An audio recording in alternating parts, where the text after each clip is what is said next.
Hello, everyone. I am here with great Dr. Kedar, who is an Israeli scholar, an expert in Israeli-Palestinian and Israeli-Arab conflict in the past few decades.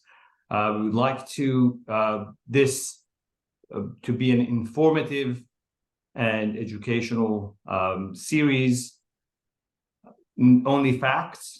And if I ask Dr. Kedar's opinion, he's going to say what his opinion is, but we're going to try to stay and state facts, historical facts, the facts on the ground when it was in 1948 and before, all the way to 1948 and possibly after. We're trying to keep this as short as possible, both for Dr. Kedar's time and also for the audience to be able to concentrate on exactly what's going on and what is the reason of today's conflict. Dr. Kedar, thank you for joining again. Like always, you've been a great friend and an amazing teacher when it comes to Israeli-Arab conflict. So I Thank know you so much, last Dr. time, Brown, for having me. my pleasure. And it's amazing to see how different people's opinions and views are when it comes to history. And you would think that history is almost factual, and it depends in which angle you're looking at it. Obviously, I'm sympathetic with how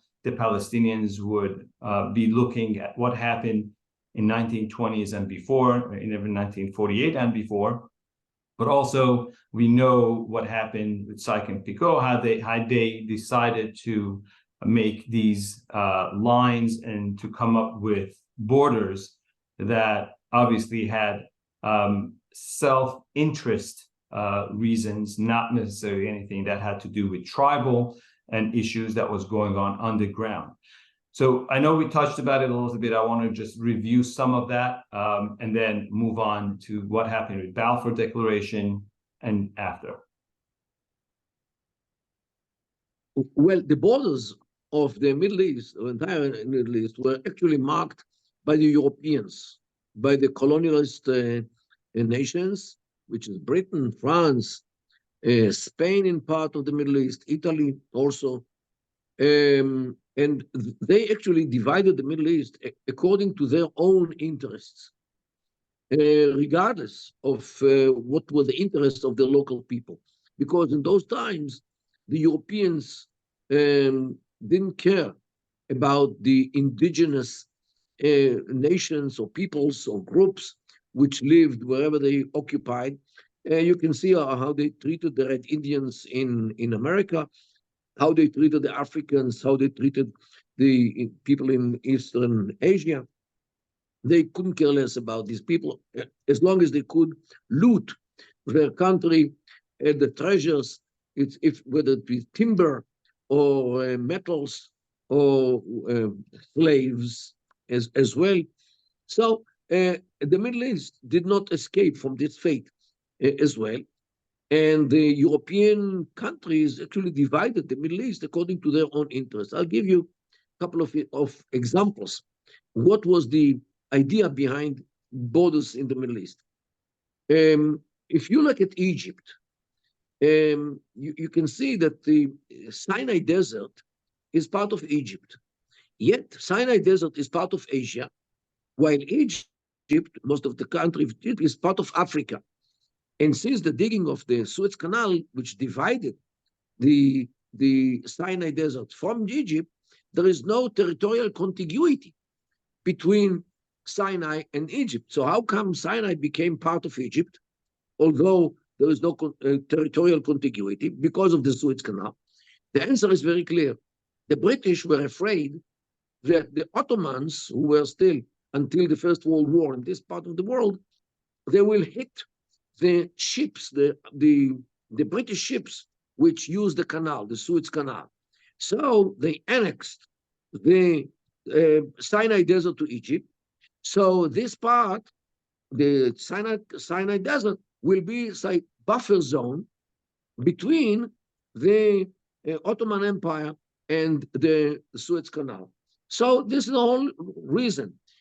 Yet the people who lived in this desert, the Sinai Desert, were Bedouins, which never became part of the Egyptian society, which is based on peasants. And this is why, until this very day, Egypt has very big problems with the population in Sinai, because there are different culture, because there are Bedouins. And Egypt actually is bleeding because of this, because these Bedouins are actually targeting the Egyptian soldiers on right, left, and center. And this is how Britain actually created a big problem for Egypt by annexing the Sinai Desert with a Bedouin population, which doesn't mingle with the Egyptians. So this is one example of how the British interest to protect the navy or the ships of the British in the Suez Canal actually creates problems in the Arab world. Another good example is what happened with the Kurdish district in Iraq, which was supposed to be part of Turkey, not part of Iraq, because the British knew that Arabs hate Kurds and Kurds hate Arabs, and if they merge them together to one state, they will kill each other. And therefore, the Kurdish part should have been part of Turkey. However, after a while, oil was found in the Kurdish part of what was supposed to be Turkey. So Britain occupied it unilaterally in the end of the 20s and annexed it to Iraq, which was established in order to serve the British by sending the Iraqi oil to Europe. And I think that was one of the reasons that the Kurds never got their own country. They were supposed to be, because they're only right. They're the only nation that have their own in that region, that have their own language, and they have their own religion almost, and their own customs. And they were supposed to be given a land. And I think because of the oil, they got the short hand of the stick. They got nothing. Yeah. By the way, the Kurdish nation is the biggest nation in the world which does not have a state. I agree. There's 40 million of them? More or less, yes. And they are divided between Iran from the east, Iraq and Syria in the west, and Turkey in the north. Right. Because everybody took advantage of them. So Britain occupied part of the Kurdish land and annexed it to Iraq because of the oil, because because of the greed to the oil under the feet of the Kurds. And Iraq is bleeding until this very day with great struggles which never stopped between the Arab majority and the Kurdish minority of Iraq. And this merging of both nations in one state actually was only to serve the British interest of the oil, which they wanted to be under one hand in Iraq. So this is only to show you how the European greed to take everything which they could from the Arab countries actually made them ignore the local people and to shape states according to the interests of the local people rather than the interests of the Europeans. And so now let's go. I know. I mean, I'm fascinated by the history behind what happened. I mean, the more you read, the more you realize how ruthless France and mostly Brits were when it came to dividing the place. I know that the Syria and Lebanon got divided. I think that was one of the better things they did, that they divided the two states in a way. So the Christian population can stay in one location and the Muslims in the other one, so they don't have fights. I think that's the only place, from what I remember, that they did maybe something right. Yes, but with the time, it came. Yeah. Go ahead. Okay. No, but with the time, the Shia minority took over Lebanon, and today Lebanon is governed by the Shia minority, and the Christians actually, which Lebanon was created for, actually are running away. Right. Well, that's what happened now. What they did at that time was probably the only right thing I can think of that they did when it came to divide all these properties. I know they did the same thing in Africa as well. I mean, they divided all these countries, just they went, straight lines. and they made some divisions. Over there also, there's a significant amount of struggle between tribes because all those countries are very tribal. Well, but when the British left the Gulf, the Persian Gulf in the 70s, they left behind them emirates, Right. which are, every emirate is one clan. And the British learned from the mistake of Iraq, which is a multi-group country with 74 tribes, 4 ethnic groups, 10 religions, and who knows how many sects. And the British understood that this is actually the source of all evil in Iraq. So when they left the Gulf 30 years later, they left behind them homogeneous emirates, which every emirate is one single tribe or governed by one single tribe. And this is why the Gulf Emirates are stable, while Iraq is a mayhem. Right. Now, when we come to this part of the world, means the Israel and what was in the beginning, the land which was designated for Jews, for the Jewish homeland, was both sides of the Jordan River. That's the Balfour Declaration. You're talking about the Balfour Declaration. Right, Balfour Declaration included both sides of the Jordan, means what today the Jordanian kingdom as well.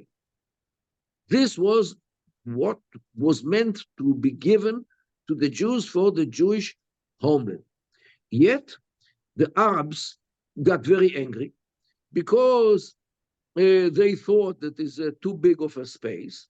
Secondly, the British owed a lot to the Sharif Hussein, the one who controlled Mecca and Medina, because he helped them to get rid of the Ottomans and to defeat the Ottomans, and he supported the British Empire in its struggle to occupy the Middle East. So they had to give him some kind of well, they gave him Saudi Arabia and Iraq. I mean, Faisal started ruling Iraq early on. I think then he had the other son he had to give something to. Well, his son Faisal became the king of Iraq, although he couldn't speak in Iraqi dialect. Right. So the people in Iraq never understood him. But this is how little they cared about the people. And his brother, that was probably one of the first, not the only one, but I'm sure it was one of the things that drove the entire region into what it is today. The nepotism of the Brits with the leader of Saudi Arabia. So he got one of his sons, Faisal, to be the king of Iraq, and the other son was Abdullah, who he forced to go in that vacuum in Jordan or Transjordan. Right. So they divided in 1924. They divided the land which was designated for Jews to 2 countries, and the line of division was in the Jordan River. Everything which was to the west from the Jordan River, between the river and the sea, from the river to the sea, was designated for Jews, for the Jewish state. While to the east of Jordan, it was at the beginning the Emirate of Transjordan. Now, they didn't have a name to this part of the land because this was what remained after the borders of Saudi Arabia in the south, Iraq in the east, and Syria in the north were marked. So what remained from the land was given to Abdullah and was named the Emirate of the Transjordan Emirate. They didn't have a name, so the Transjordan, whatever is beyond the Jordan River to the east. So this is the only country in the world which is named by the border, not by the land, because the Jordan River is actually the western border of the Emirate and today the Kingdom of Jordan. Okay, so the name of the state is the name of the border, not the name of anything inside the country. Okay, so this is a little anecdote because of this. So they gave him this emirate, and eventually it became the state of Jordan, or the Hashemite kingdom, because the king Abdallah and his descendants, Hussein, actually Hussein was the grandchild. He had a father named Talal, and then Hussein, and today Abdallah. They are the part of the family which was kicked out from the Hijaz by the Saudis in 1923. So the British gave them compensation, the nominations to be kings in Iraq, as you mentioned, Faisal, and Abdallah in Jordan. But so when they came to Transjordan, I'm sorry to interrupt you. So Transjordan, what were the natives of the Transjordan? What kind of Arabs were they? They were not Hashemites. No. The people who live in Jordan until this very day are divided to two cultures. One is those who live in the desert, and they are Bedouins, because Bedouins lived in the Badia, in the desert, and they were also in the north part or northwest part of Jordan, peasants and people who live in the city. They name themselves Palestinians not because they are Palestinians, because they are from the so-called Palestine. They name themselves Palestinians until this very day because they do not want to be named Bedouins or even Jordanians, because Jordan is identified with the Bedouins, because the king is from Saudi Arabia, and he feels much more cozy in the culture of the Bedouins because they speak the same language, the Saudi language, not the Shami Arabic. They actually feel very comfortable with him.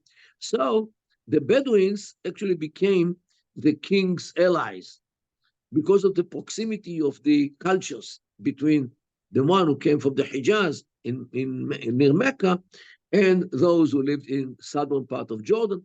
In some cases, not even relatives to those. The Palestinians did not want to be named Bedouins because this is some kind of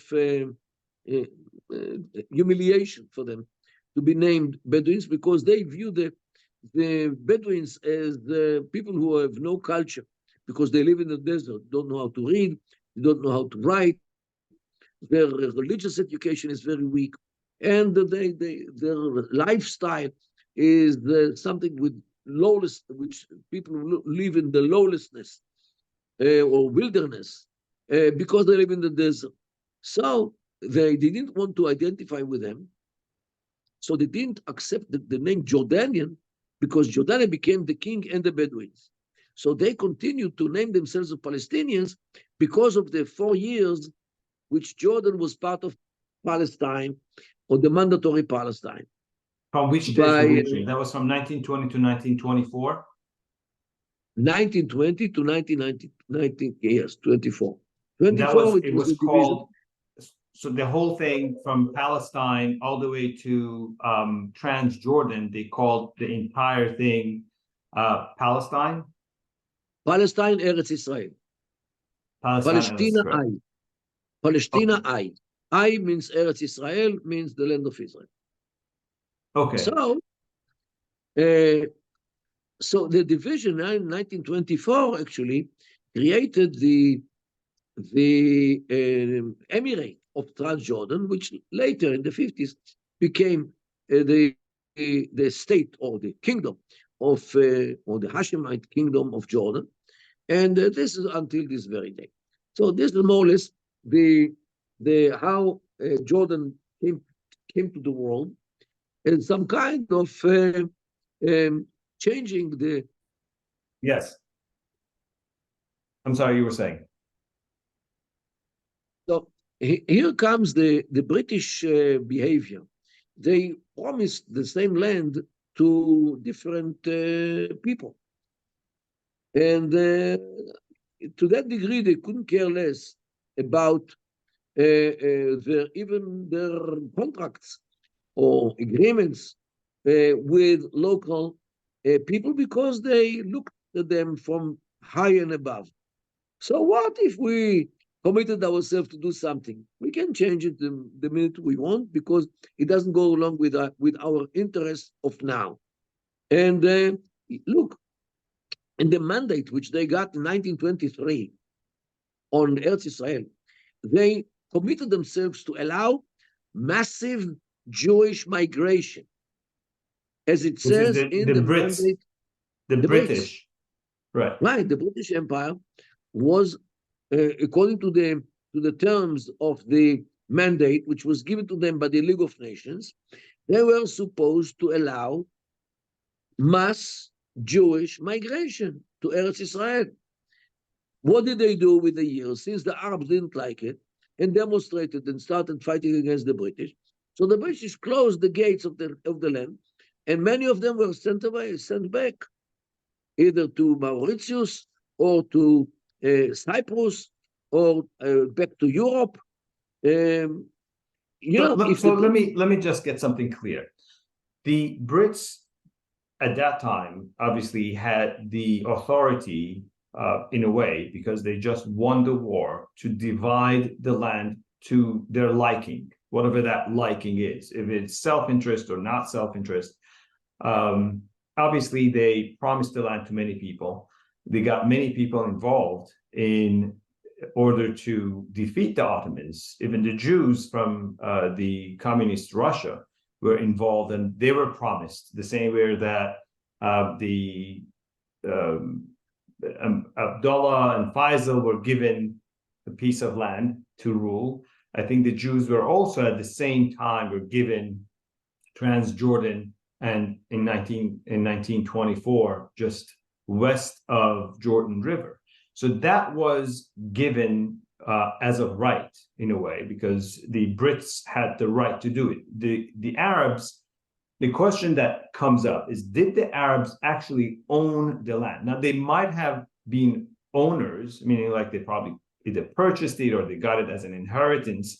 But the question I have, and I think the question that is really going to solve a lot of these problems, is if in a war you win a property or you win a country, who is at that time is the owner or decider of what land is going to belong to whom? And that's the first question.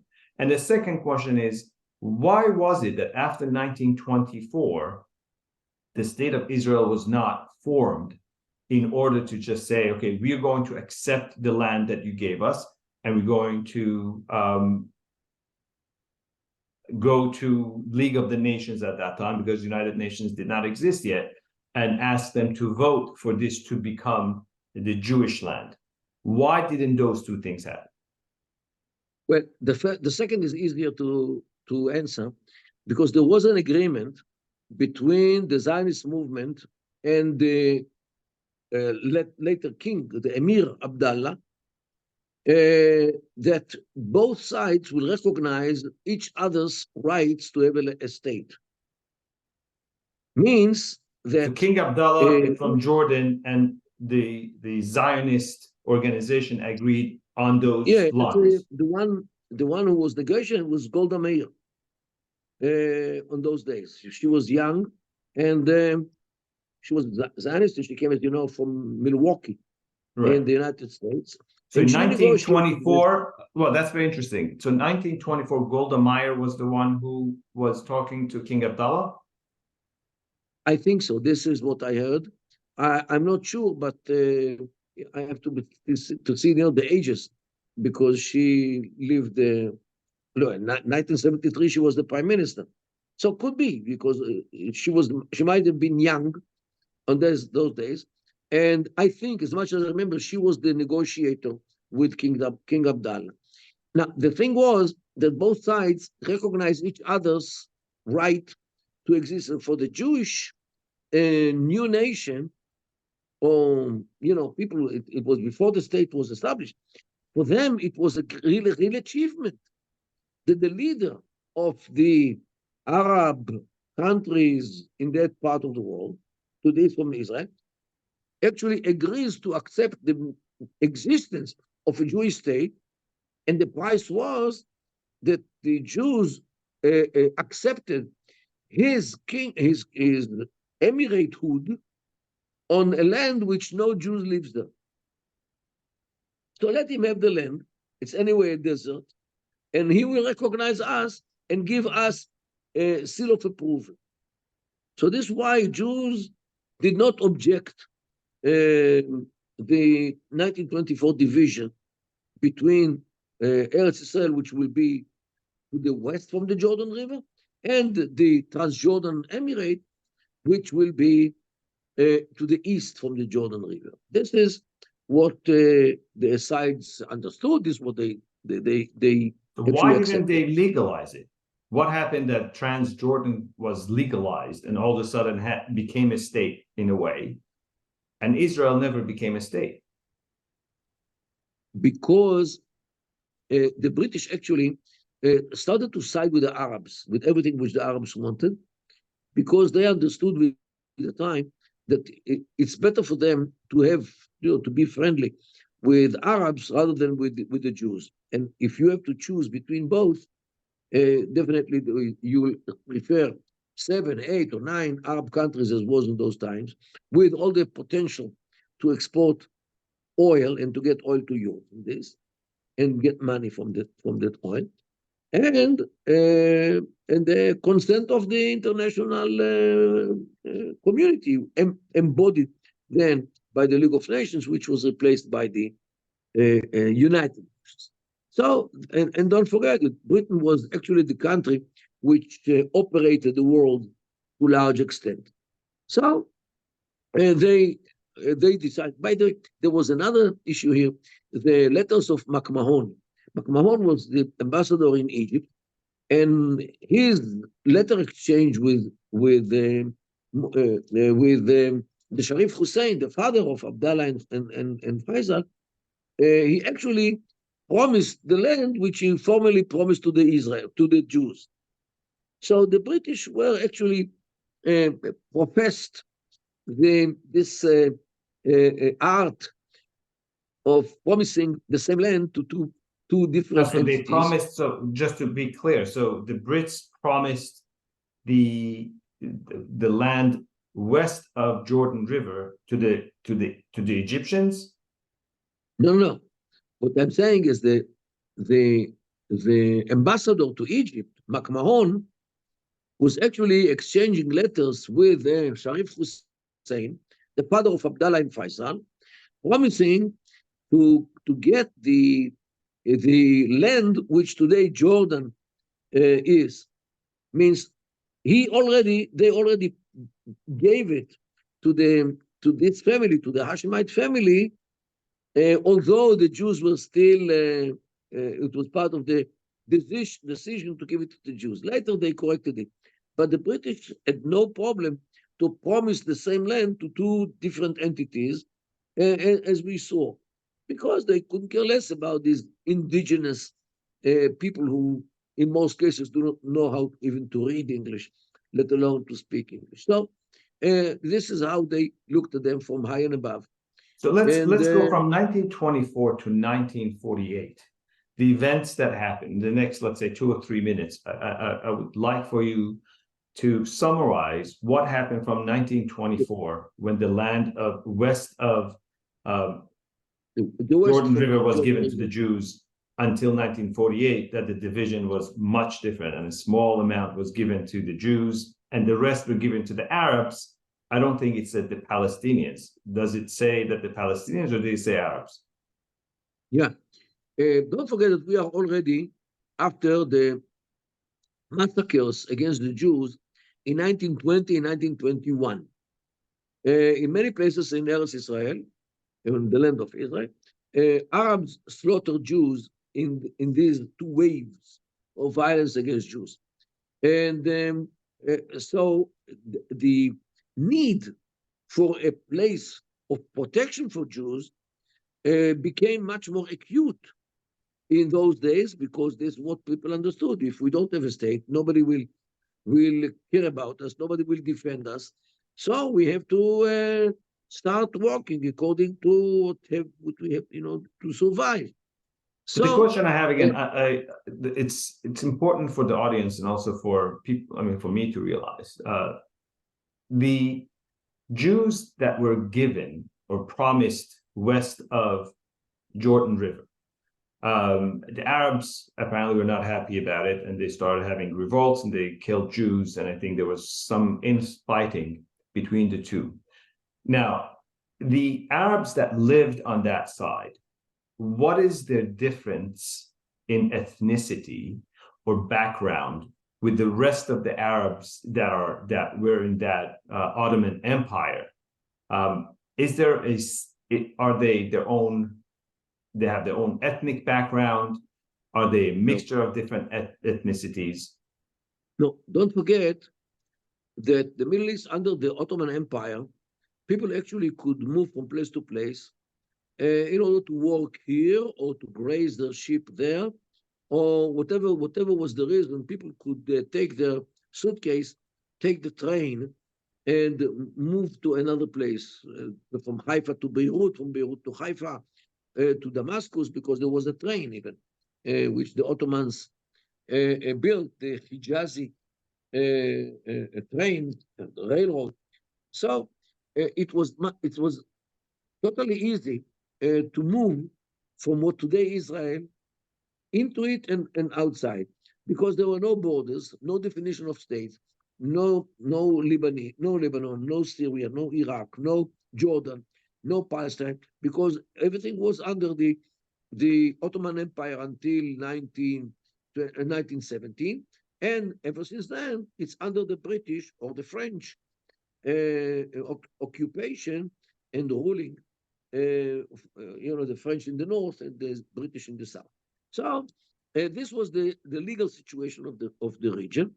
When the Brits are trying to stabilize the situation by preparing these countries to independence after 25 years, as you know, 1948, those mandates were frozen because the state of Israel was established in 1948.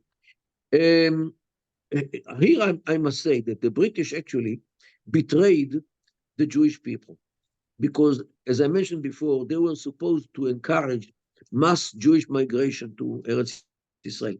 They did not. And in 1941, when Hitler saw that the British are not letting them to come to Israel, he understood that the United States didn't accept them.